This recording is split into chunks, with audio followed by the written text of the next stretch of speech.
안녕하세요. 사랑과 은혜입니다. 오늘도 김삿갓 이야기 계속해드립니다. 커다란 삿갓으로 얼굴을 가리고 긴 죽장 하나에 괴나리 보찜을 짊어지고 방랑의 길을 떠나고 있는 김병현. 이제는 김삿갓이라는 이름으로 그저 발길 닿는 대로 자유로운 영혼이 되어서 떠돌아다닙니다. 그러다 생각난 것이 조선의 명산이라는 금강산. 그래서 김삿갓은 금강산을 향해서 발길을 옮깁니다. 동가씩 서가석하며 홀로 걷는 길. 가다가 목이 마르면 주막에 들러 막걸리 한 사발을 들이키고 다시 허허롭게 길을 떠나는 김삿갓. 외로울 때는 그저 홀로 시를 읊으며 그렇게 길을 떠나갑니다. 그러다가 길에서 낯선 사람이라도 만나면 그가 바로 친구요 말벗입니다. 오늘 이야기 중에는 김삿갓이 어떤 나루토에서 배를 타고 건너다 만난 여자 뱃사공과의 친한 농담이 우리의 배꼽을 잡게 합니다.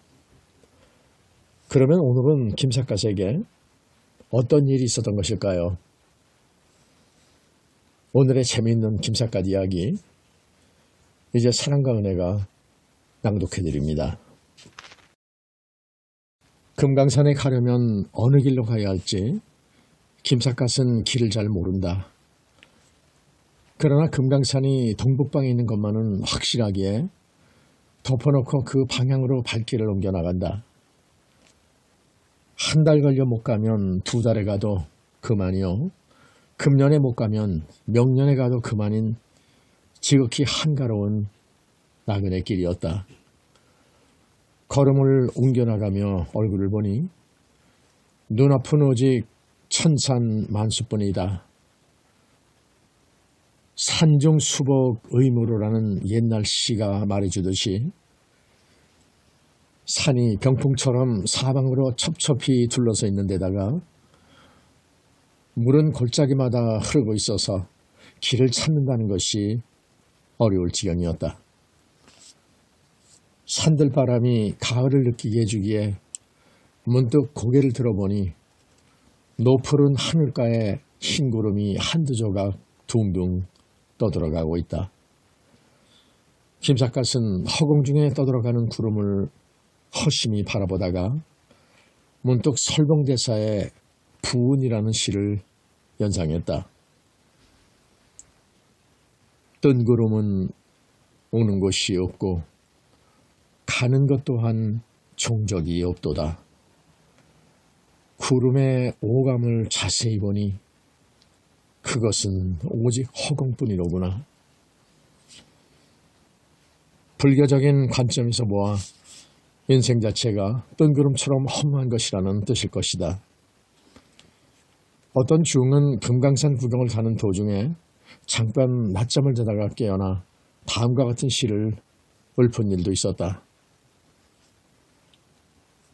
늙은 중이 바랑을 베고 낮잠을 자며 꿈속에 금강산 향해 걸어가다가 우수수 나뭇잎 소리에 놀라 깨어보니 서산머리에 가을 해가 저물었도다.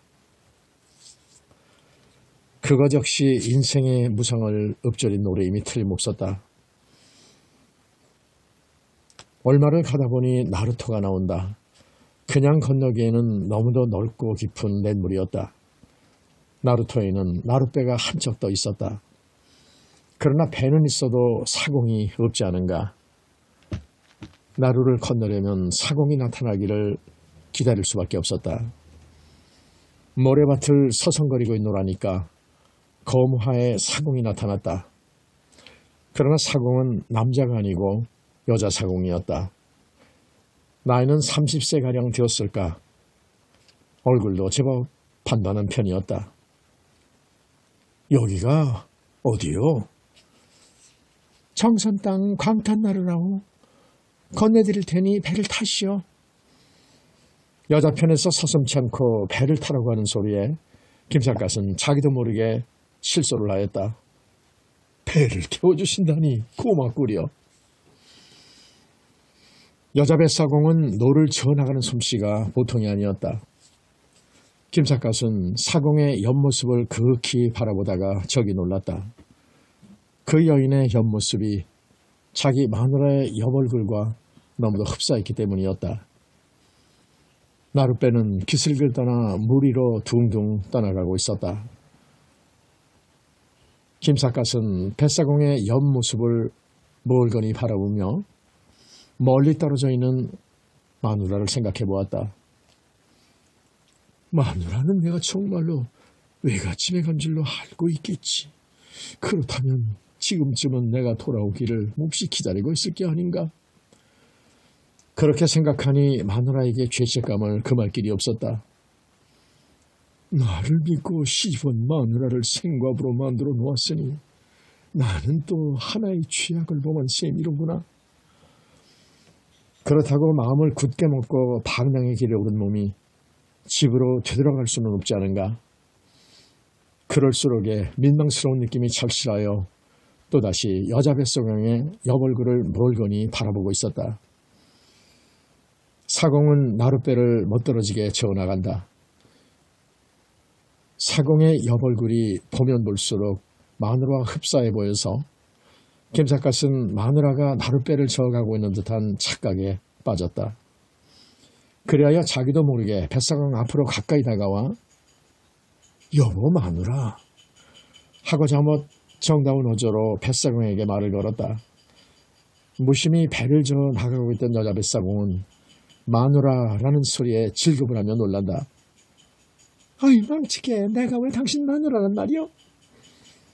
김삿갓은 얼결에 수작을 걸기는 했지만은 상대방의 반문을 받고 보니 할 말이 없었다. 그렇다고 그냥 물러서기는 대장부의 체면이 용납지 않아서 얼른 이렇게 꾸며대었다. 나는 지금 당신 배를 타고 있지 않소. 그러니까 당신은 나의 마누라가 분명하지 않소. 여자 뱃사공은 배포가 놀랍도록 유한 편이어서 먼 하늘을 쳐다보며 빙그레 웃기만 할 뿐이었다. 거기까지는 좋았다. 그러나 그 다음이 문제였다. 배가 나루터에 도착하여 김삿갓이 배에서 무트로 내려서며 잘 태워주어서 고맙소이다 하고 말하자 여자 뱃사공은 김삿갓에게 작별 인사를 이렇게 하는 것이 아닌가. 아들아야 잘 가라. 이번에는 김삿갓이 놀랄 수밖에 없었다.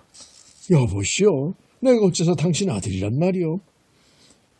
그러자 뱃사공은 짜장 아들 취급하듯 이렇게 대꾸하는 것이 아닌가. 그대는 금방 나의 뱃속에서 나오지 않았는가? 나의 뱃속에서 나왔으니 틀림없는 내 아들이 아닌가? 아무러한 김삿갓도 거기에는 할 말이 없었다. 코가 납작해진 김삿갓은 푸른 하늘을 우러러보며 앙천대소를 할 수밖에 없었다. 내가 졌소이다. 지기는 졌으나 유쾌하기 짝이 없는 농담이었다. 인생이란 역시 이런 일이 있어서 즐거운 것이 아니겠는가. 나룻배에서 내려온 김삿갓은 인적없는 산속을 유유히 걸어나가며 혼자 한없이 웃었다. 놈의 옆였네. 나를 자기 아들이라. 허기는 자기 뱃속에서 나온 것만은 사실이니까 그렇게 말할 수도 있겠지. 그러고 보면 그 옆였네 보통 얘기가 아니야. 그러나 나도 그 옆편네의 배를 탔던 것은 사실이니까 그러고 보면 우리들의 추운수는 어떻게 되는 것일까? 김삿갓은 생각할수록 우스워서 허파에 바람이 든 사람처럼 연상 웃어대며 걸었다. 여자에게 그처럼 호되게 당해보기는 난생 처음이었다. 그러나 말탄 양반에게 농락을 당했을 때처럼 불쾌하지는 않았다. 지고 이기고가 문제가 아니라 해계망측한 농담을 멋지게 받아넘기는 그 여인의 마음의 여유가 한없이 사랑스럽기만 했던 것이다. 인생이 무엇이란 그런 데 있는 것이 아닐까. 얼마를 걷다 보니 다리가 아프다. 몸에 쌓여있던 주독이 이제야 퍼져나오는 모양이었다. 말 좀 물어봅시다. 이 부근에 객점이나 객정 같은 것이 없을까요? 김삿갓은 행인을 붙잡고 물어보았다. 객점이란 술도 팔고 재워지기도 하는 양수겹장의 여사를 말하는 것이요. 객정이란 사람을 재워주기는 하는 단순한 여관을 뜻하는 말이었다. 이 부근에는 그런 것은 아무도 없다. 오가는 사람이 있어야 말이죠. 그러면 양객하는 집이나 절이나 서당 같은 것도 없나요? 김삿갓은 다시 물어보았다. 지금 세상과는 달라 그 시대에는 돈푼이 나 있는 인심 좋은 부자는 자기 집 사랑방에서 오가는 나그네를 잠도 재워주고 밥도 대접해 보는 일이 흔히 있었다. 그것을 양객이라고 일러온다. 그리고 절이나 서당 같은 데서는 아무리 낯선 손님이 찾아와도 숙식을 무료로 제공하는 미풍양속이 있었다. 김삿갓은 그런 풍습을 잘 알고 있었기에 절이나 서당이 있는 곳을 물어보았던 것이다.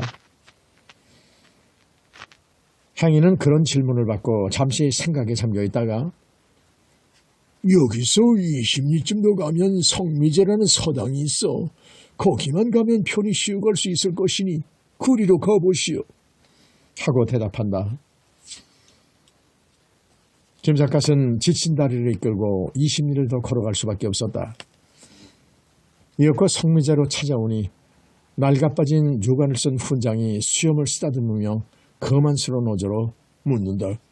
댁은 어디서 오는 길손이요? 양주에서 오는 사람입니다. 하룻밤 신세를 지르고 들렀습니다.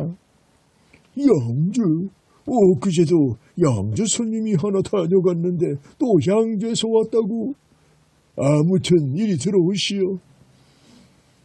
다행히 쫓아내지는 않을 모양이니 매우 귀찮게 여기는 태도인 것만은 틀림이 없었다. 서당에서는 10여 명의 학생들이 줄줄이 늘어앉아 책을 읽고 있었다. 열이 하나같이 천자문이나 동명선습을 읽는 조물애기들 뿐이고 고작 큰 아이라는 것이 겨우 사략을 읽을 정도였다.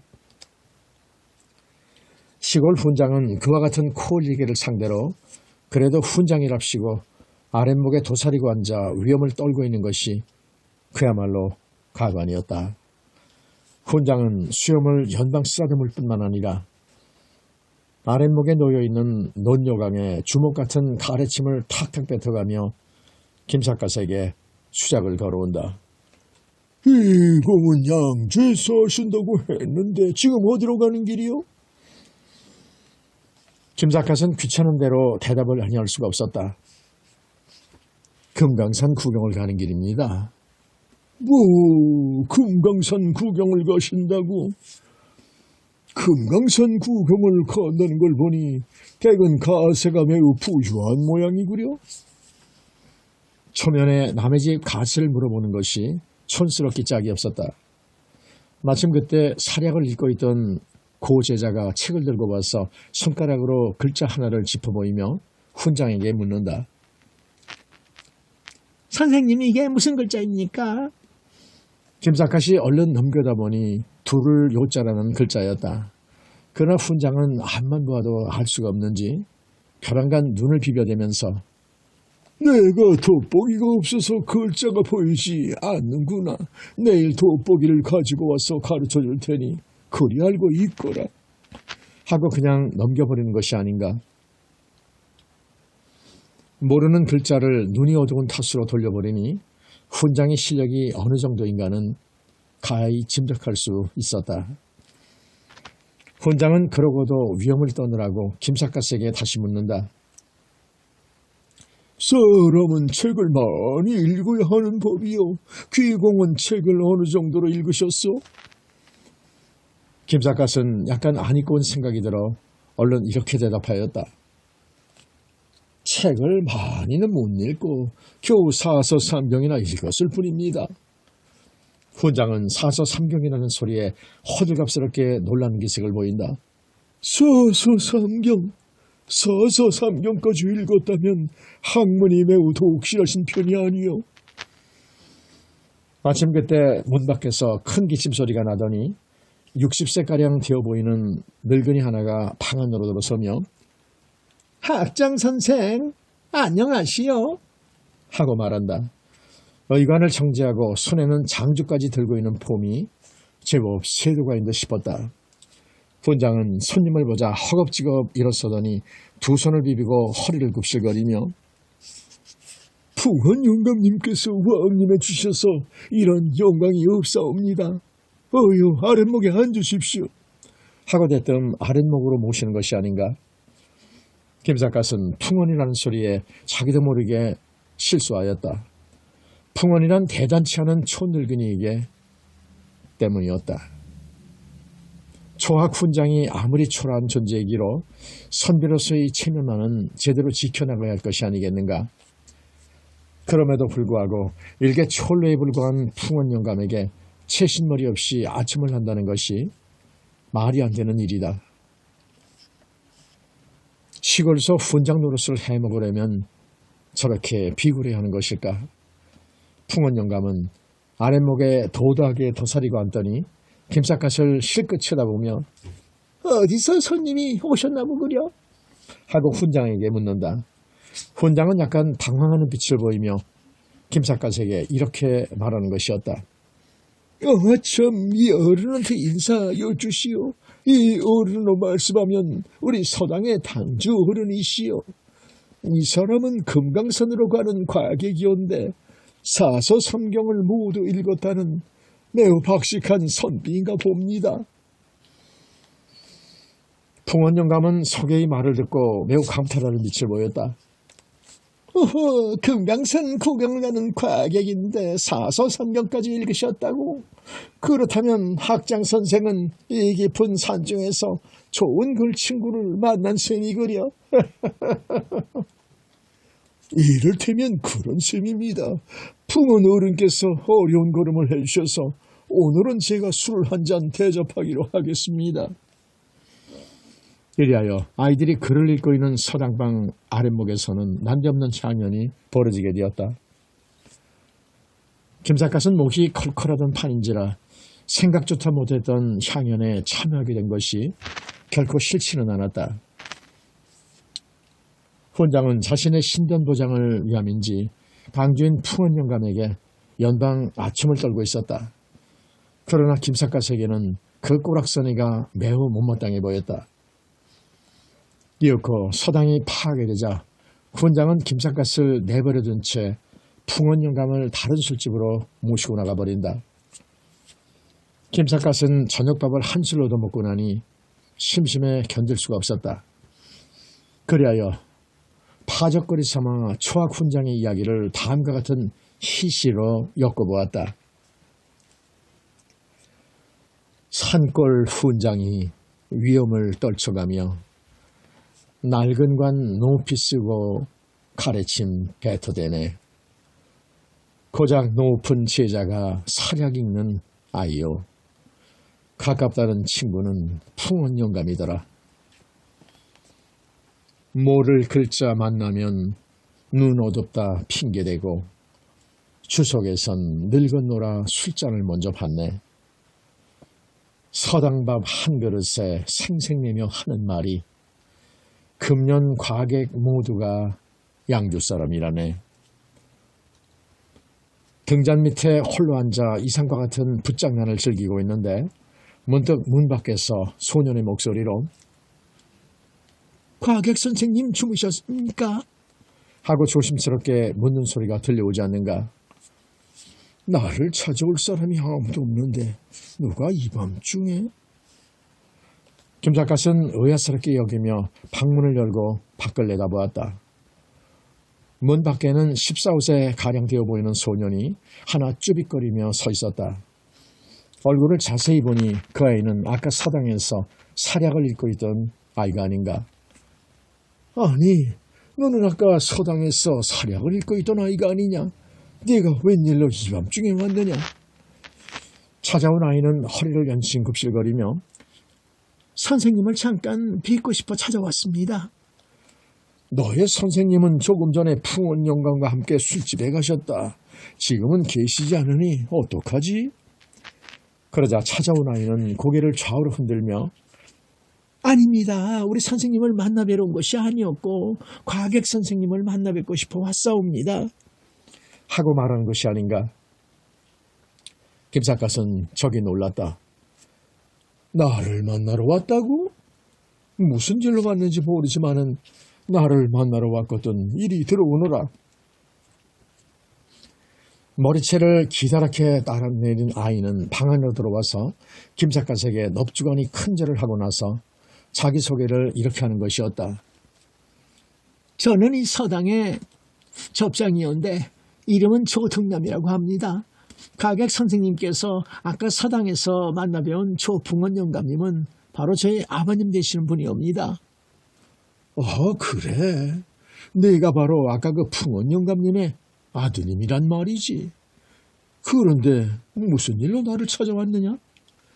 소녀는 그 말에는 대답을 아니하고 가객 선생님께서는 사서삼경을 모두 읽으셨다고 들었는데 그게 사실이옵니까?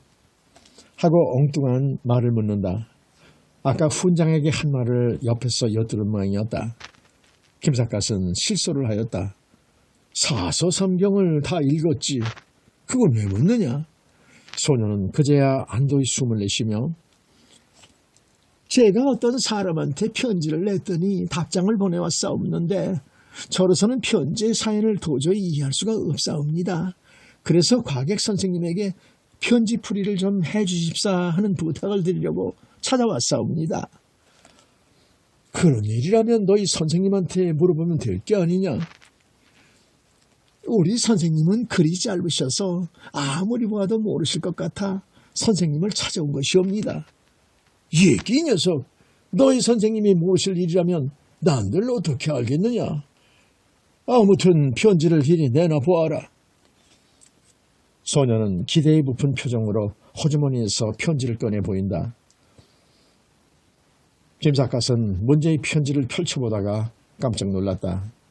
그 편지라는 것은 하얀 한지 한복판에 오직 적이라는 글자 한자만이 덩그렇게 씌어있을 뿐이기 때문이었다. 김삿갓은 편지를 펼쳐보고는 어이가 없었다.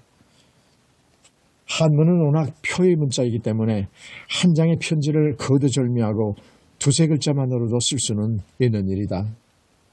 그러나 오직 한자만으로 되어 있는 편지를 대하기는 만고에 없던 일이 아닌가. 가만히 있자. 이것은 문서 적자는 글씨 하나뿐이지. 이게 어디 편지냐?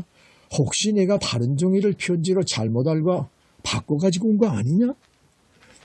그러자 조소녀는 펄쩍 뛰면서 머리를 힘차게 좌우로 흔든다. 절대로 그런 게 아닙니다. 제가 미쳤다고 편지와 다른 종이를 바꿔가지고 왔겠습니까? 김삿갓은 적자를 다시 한번 꼼꼼히 쳐다보았다. 글자는 한자뿐이지만 필적만은 보통 솜씨가 아니다. 그러나 아무리 보아도 적자는 적자일 뿐이지 그 이상의 뜻은 알 길이 없었다. 김삿갓은 마침내 손을 드는 수밖에 없었다. 나는 아무리 보아도 무슨 뜻인지 전혀 모르겠는걸. 그러자 소녀는 크게 실망하는 빛을 보이며 탄식하듯 말한다. 사서삼경까지 읽으셨다면서 이것을 못 알아보시겠다는 말씀입니까? 사서삼경이 아니라 우서삼경까지 읽었어도 모르는 것은 어쩔 수 없는 일이 아니냐. 선생님이 모르신다면 큰일입니다. 조소녀는 먼 하늘을 쳐다보고 땅이 꺼질 듯한 한숨을 쉬고 있다. 김삿갓은 어떻게 하든지 조소년을 도와주고 싶었다. 이 편지가 그렇게도 중대한 편지냐?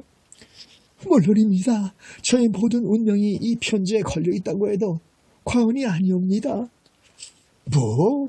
내 운명이 이 편지에 걸려있다고? 그게 무슨 소리냐? 우선 그 얘기부터 좀 들어보자. 그 얘기를 들어보느라면 이 편지를 해독할 수 있는 열쇠를 그 속에서 발견할 수 있을지도 모르니까 말이다. 그러자 소녀는 얼굴을 붉히며 이야기의 뚜껑을 이렇게 열어 나간다. 이것은 선생님께만 여쭙는 말씀입니다마는 저에게 편지를 보내준 사람은 남자가 아니고 여자이옵니다. 김 작가는 여자라는 소리에 놀라지 않을 수 없었다. 뭐야? 편지를 보내온 사람은 남자가 아니라 여자라고? 그러면 그 여자가 어떤 여자냐? 편지의 주인공이 여자라는 말에 김 작가는 놀라움과 동시에 호기심이 솟구쳐 올랐다. 소녀는 부끄러운 듯 머리를 극적거리다가 다시 입을 열어 말한다. 선생님이 물으시니 모든 것을 솔직하게 말씀드리겠습니다. 그리고 소녀는 김 작가에게 다음과 같은 이야기를 들려주었다. 그 소년, 즉 조등남은 산 너머 마을에 사는 현진사 때 고명딸인 보옥이라는 처녀를 오래전부터 혼자 사모해오고 있었다.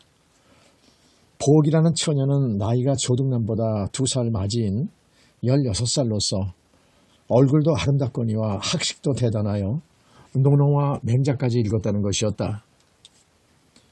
그야 어쨌거나 조소녀는 그 처녀를 먼 빛으로 한 번 바라본 그날부터 그 처녀가 그리워 견딜 수가 없었다.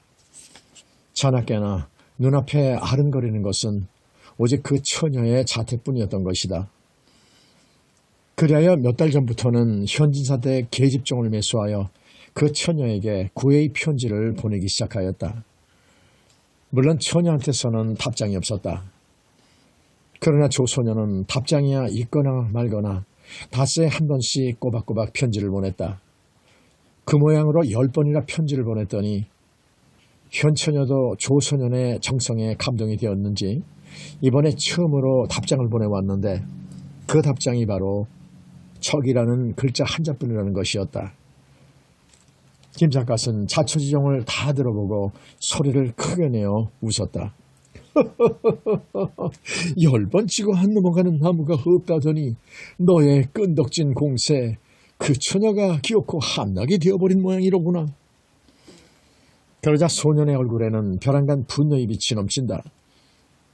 저로서는 죽느냐 사느냐의 문제입니다. 웃지는 말아주십시오. 김 작가는 얼른 웃음을 거두어버렸다. 내가 웃은 것은 잘못한 일이었다. 그 점은 용서하여라. 용서가 문제가 아니었고 이 편지의 사연이 어떤 것인지 그것이 꼭 알고 싶습니다. 너는 편지를 10번씩이나 보내서 이 답장을 받았다고 했는데 내가 보낸 편지 사연은 어떤 것들이었느냐? 다른 사연은 안 쓰고 우선 만나놓고 봐야 하겠기에 저는 꼭 한번 만나달라는 말만을 반복해 썼을 뿐이옵니다. 꼭 한번 만나달라는 말만 반복했을 뿐이라고? 너는 번번이 만나달라는 말만 되풀이했다는 말이지? 그렇습니다. 만나보고 싶어 미치겠는 걸 어떡합니까? 이성을 사모하게 되면 누구나 이와 같은 법이 되느니라. 김 작가는 그렇게 말하다가 불현듯 영감 같은 것이 머리에 떠올랐다. 그리하여 적자를 새삼스레 요모조모로 뜯어보다가 벼랑간 무릎을 탁 치며 큰 소리로 이렇게 외쳤다. 이제야 알았다. 이 편지 사연이 내게는 기가 막히게 좋은 편지 사연임이 분명하다. 예, 편지의 사연을 알아내셨다고요? 어떻게 좋은 사연이라는 말씀입니까? 김 작가는 기쁨이 넘치는 어조로 대답한다. 이 편지의 사연을 알아내느라고 나는 진땀을 흘렸다. 이 편지의 사연은 내가 아니고서는 그 누구도 알아내지 못했을 것이다. 그러자 조소녀는 김 작가의 손을 와라고 움켜잡으며 선생님, 편지 사연이 어떤 것이옵니까? 속이 타올라 못 견디겠습니다. 속히 말씀해 주십시오. 네가 아무리 속이 타더라도 사연을 말하기 전에 너한테 꼭 하나 물어봐야 할 일이 있다. 그게 뭡니까? 뭐든지 물어보십시오. 이 부근에 혹시 대나무밭이 어디 없느냐? 난데없이 대나무밭 얘기는 왜 물어보십니까? 잔소리 말고 어서 대답이나 하거라. 글쎄옵시다. 이 부근에 대나무밭은 없는 것 같은데. 조소녀는 그렇게 대답하면서도 고개를 갸웃거리며 생각을 해보다가 벼랑간 얼굴을 번쩍 들며 큰 소리로 외친다. 있습니다. 있습니다. 현진사 댁 뒷동산에 제법 무성한 대나무 숲이 있습니다. 도대체 선생님은 그걸 어떻게 알고 물어보시옵니까? 김삿갓은 그 말을 듣고 또 한번 무릎을 쳤다. 그러면 그렇지. 이로써 이 편지의 사연은 완전히 알아내었다. 이 편지의 내용은 20하룻날 너를 대나무밭에서 만나자는 사연임이 분명하다. 조소녀는 날들듯이 기뻐하면서도 다시 묻는다. 적자 한자를 가지고 어떻게 그런 해석을 하시옵니까? 너는 꼭 한번 만날달라는 편지를 10통이나 보냈으렸다. 거기에 대한 답장이 적자가 아니냐. 적자를 여러 글자로 분해를 해보아라. 그러면 중내 초 1일이라는 5글자가 나온다.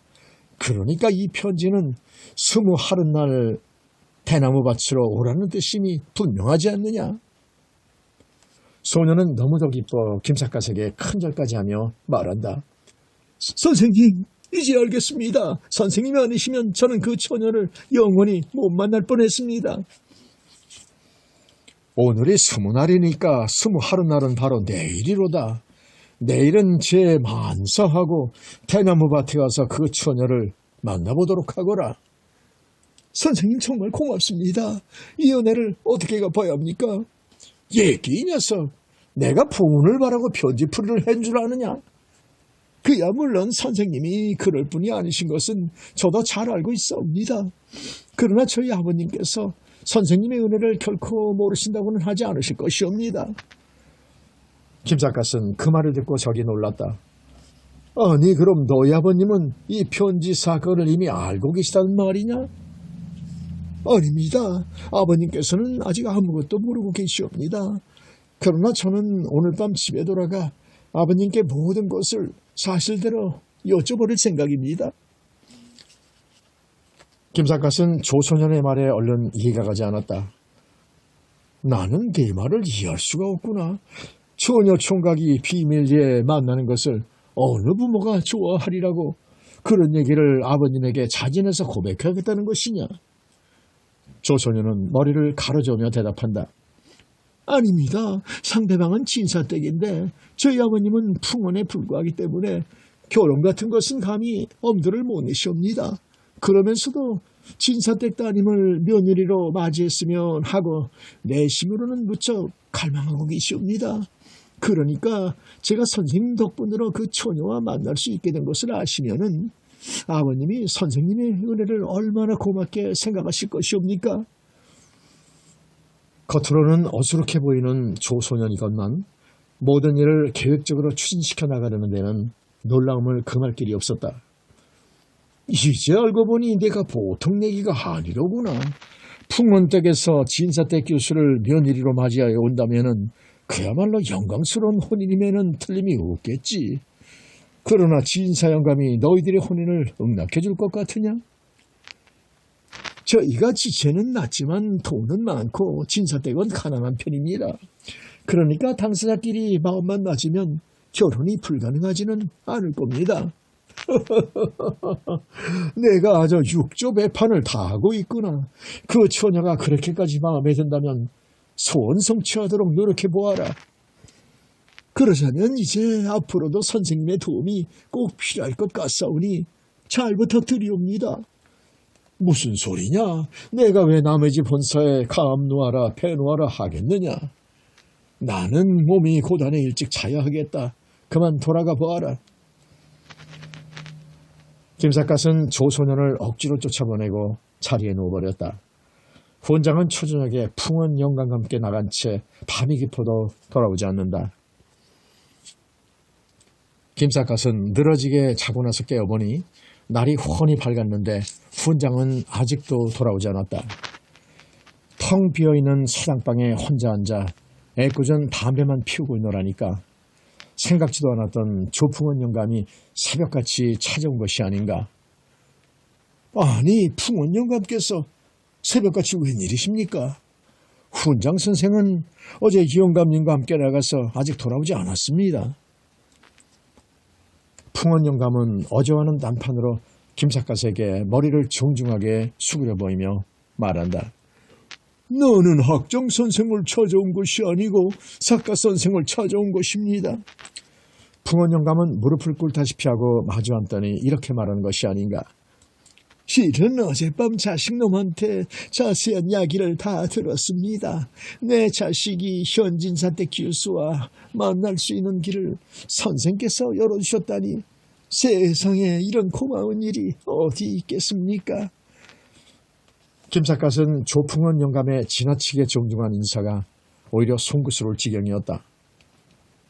영감님께서는 자제분을 통해 모든 사연을 죄다 들으신 모양이군요. 그러나 그런 하찮은 일을 가지고 뭘 일부러 찾아오시기까지 하셨습니까? 그러자 조풍원은 고개를 힘차게 가로저으며 말한다. 하찮은 일이라뇨? 그게 무슨 말씀입니까?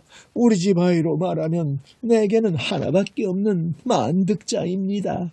내가 막대한 돈을 내놓아 서당을 설립한 것도 실은 자식놈을 제대로 가르치기 위해서였답니다.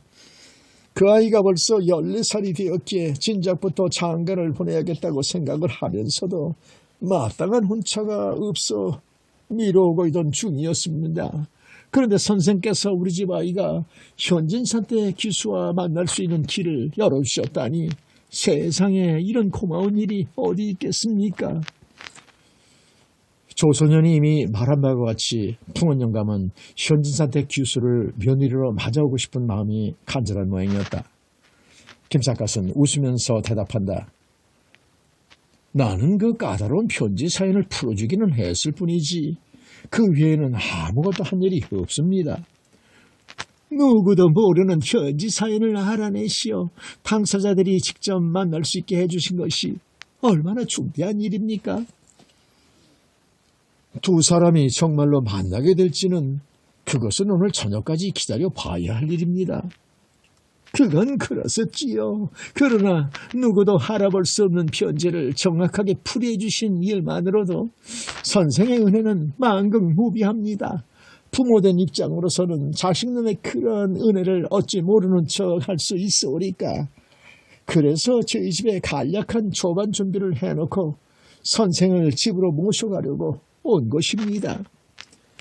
김삿갓은 예기치 않았던 조반 초대에 놀라지 않을 수 없었다. 그런 일로 무슨 조반까지 초대해 주시겠다는 말씀입니까? 선생을 모시고 조반을 같이 하면서 그 후의 일에 대해서도 선생의 고견을 꼭 들어보고 싶사옵니다. 기어이 조반을 주신다면 가기는 가겠습니다. 그러자면 훈장 선생도 같이 모시고 가야 할 게 아닙니까? 김삿갓이 그렇게 말하자 풍원 영감은 의미심장한 웃음을 웃으며 이렇게 말하는 것이 아닌가. 학장 선생은 걱정하실 것 없습니다. 실은 이전이 말씀인데 학장 선생은 지금쯤 원앙금침 속에서 100년 해로의 단꿈에 잠겨 있을 것이 분명합니다. 너무도 뜻밖의 대답에 김삿갓은 눈을 커다랗게 뜨며 놀랐다.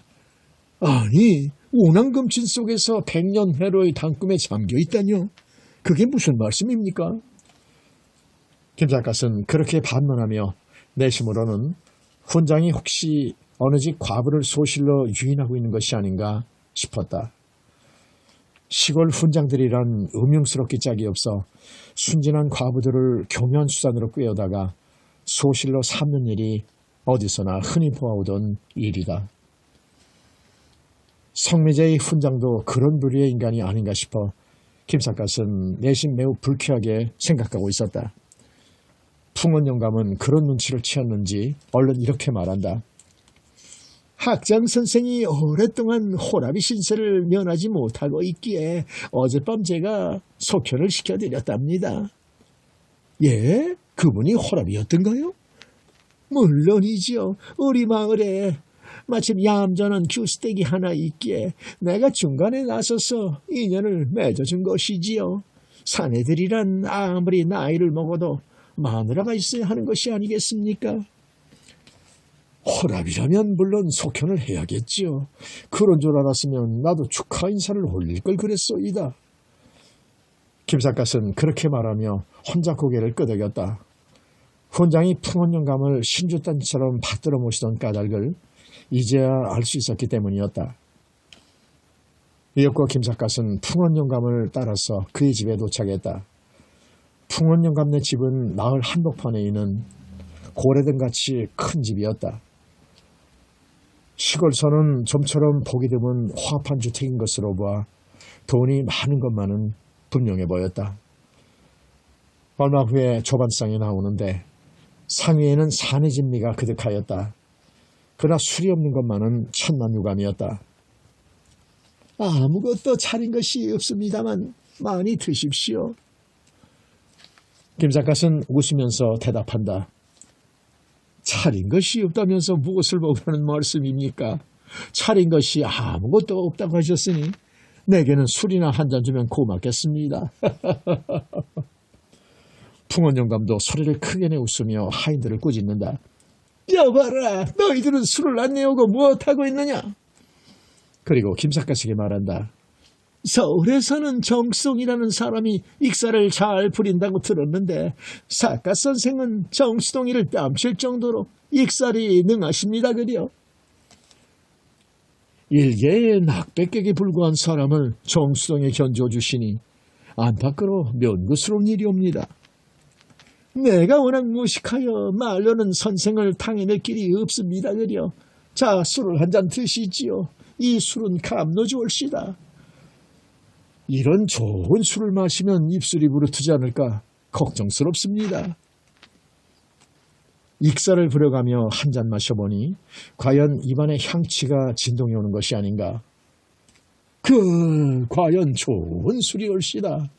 내가 오늘은 사죄에도 없는 팔자를 그리는가 봅니다.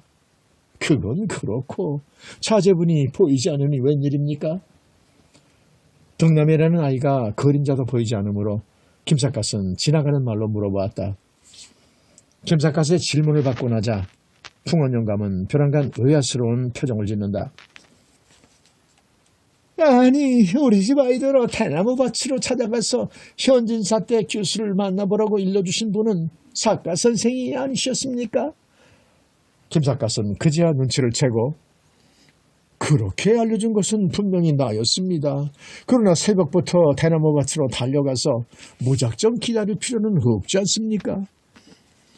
이 교수의 편지에는 만나자는 장소와 날짜만이 기록되어 있을 뿐 시간은 명시되어 있지 않았다면서요. 그래서 우리 집 아이는 새벽부터 그 대나무 밭으로 달려가 기다리고 있는 중이랍니다. 피차간에 시간이 어긋나서 만나지 못하면 큰일이니까요.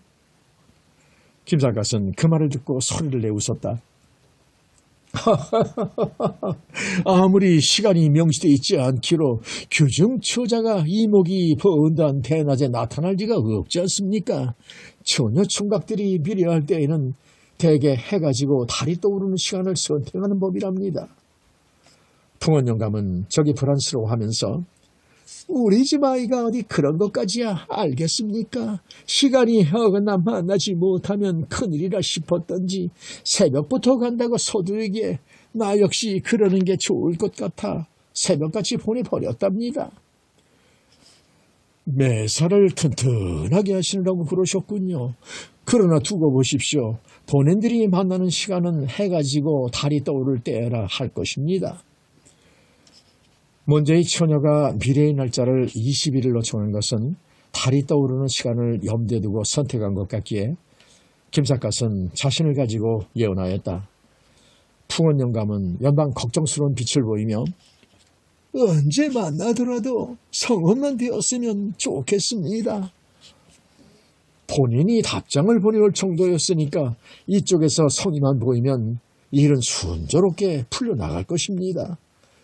성이란 어떤 것을 말씀하시는 것이옵니까? 글쎄올시다. 그런 문제는 본인들이 만나본 결과를 들어보아서 새로 생각해볼 문제가 아니겠습니까? 김삿갓은 그 이상 머리를 쓰고 싶지 않아 적당히 휘갑을 쳐버렸다. 풍원 영감은 고개를 주걱거리며 알겠습니다. 그러면 우리 집 아이가 현 교수를 만나고 돌아올 때까지 우리는 술이나 마시기로 하십시다. 예리하여 김삿갓은 돈 한 푼 안 들이고 진정일 호합판으로 술을 마실 수 있게 되었다. 김삿갓의 예언대로 조소녀는 해가 져도 돌아오지 않았다. 풍원 영감은 점점 초조해졌다. 우리 집 아이는 조반을 굶고 떠나는 데다가 점심도 못 먹었을 것이요. 걱정 마십시오. 이런 일로는 열흘을 굶어도 죽지 않는 법이요. 김삿갓은 술을 마셔가며 한가롭게 익살만 부려대고 있었다. 해는 지고 달이 뜬 지 오래건만 조소녀는 아직도 돌아오지 않고 있는 것이다. 그러니까 풍원 영감은 좌불안석이었다. 사갓 선생, 우리 집 아이가 아직도 돌아오지 않으니 웬일입니까?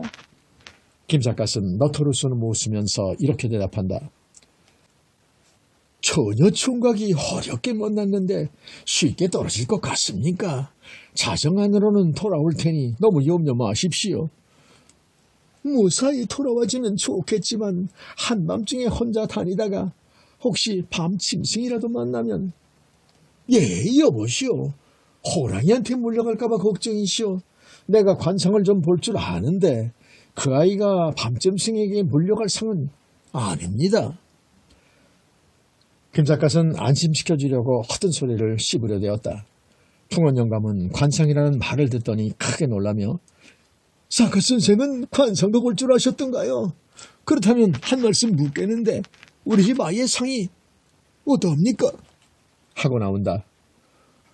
김삿갓은 관상을 볼 줄 아느라고 큰 소리를 친 이상 뒤로 물러설 수가 없게 되었다. 관상이 나빴으면 내가 그 애대로 그 처녀를 만나보라고 했겠습니까? 등남이는 앞으로 크게 성공할 상인데 특히 처공이 놀랄 만큼 좋습니다. 그러니까 이번 혼사는 만사 형통하게 될 것입니다.